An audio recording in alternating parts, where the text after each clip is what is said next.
Greetings, everybody. Ashriel Moore, the ambassador of the African Diaspora Collective here in Israel.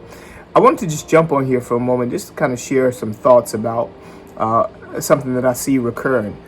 When we talk about the presence of people of African ancestry reside here in Israel, it seems that people have a tendency to mock that fact by saying, oh, they don't necessarily look Levantine to me and things like that. Now, I don't necessarily use that term Levantine because I know that it's just a political term from 1492. It don't mean a lot. I mean, it just means basically the east, or the area where the sun rises. And that's a French term that was given to the area. Just like I don't like to use the Middle East because that's just a political term from the British from 1902. But when we're looking at the original inhabitants of the area which people refer to as the Levantine area, we clearly see that the original inhabitants were people of African ancestry. DNA proves that, anthropology proves that, and we can just take one group of people, for example, the Natufians, who clearly, according to anthropology and according to other studies, were people of African ancestry who had migrated from East Africa, and some from sub-Saharan Africa as well, the center of Africa. So I really try to understand what are people really trying to say in that regard. I mean, we want to disprove the connection, the ancestral connection of people like the African Hebrew Israelite community who is here in Israel, or the Beta Israel Ethiopian community. I don't really understand what the point is that we're trying to make here. Because obviously, even when we look at these people who had resided in other places outside of this place, we see that we haven't really been treated the best in other places in the world. Right now, regardless to the political aspect of what's taking place in Israel, I'm talking specifically about the people of African ancestry and our ancestral connection. Everybody else have their own spokespersons.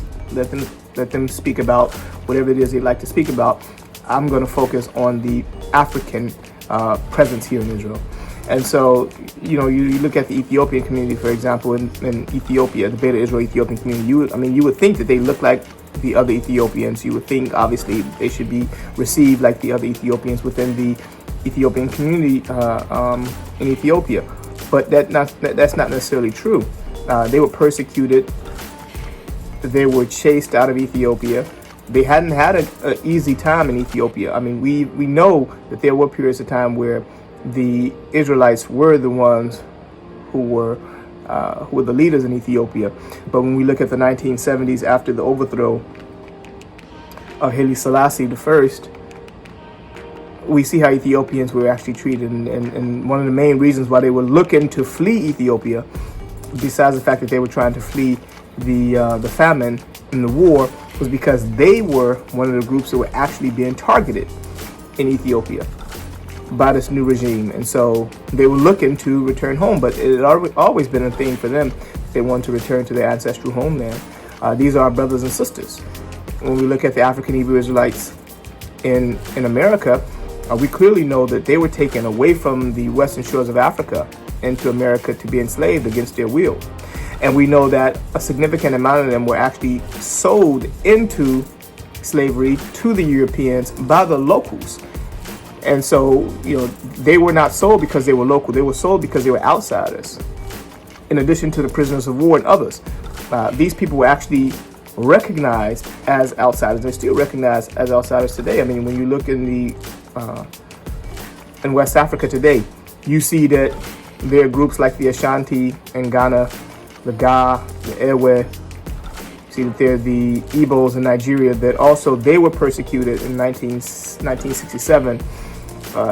Significant amount of them were killed because of their identity, because they're not seen as locals in Nigeria. Although people will refer to them as Nigerian, but clearly they were not welcome, they were not seen as Nigerian. So this is a recurring thing around the world, of people who are of Israelite identity being persecuted, being chased, and leaving where they were and going to other places. I mean, this happened with our ancestors who had migrated from Israel during the Assyrian invasion in 721, and they found refuge in North Africa. Some found refuge in Arabia, but then they were chased out from 635 AD by the Arabs, by the Muhammadans, by the Muslims, and then they found refuge in other places in sub-Saharan Africa and in West Africa as well. We know that also in 1492 we had family in Spain. They were also chased out during the Inquisition, and they had again found refuge in West Africa, and so a significant amount of them were taken from there into America to be enslaved. So for us saying that we have returned to our ancestral homeland, for us it's a real thing, and it's a real thing for real.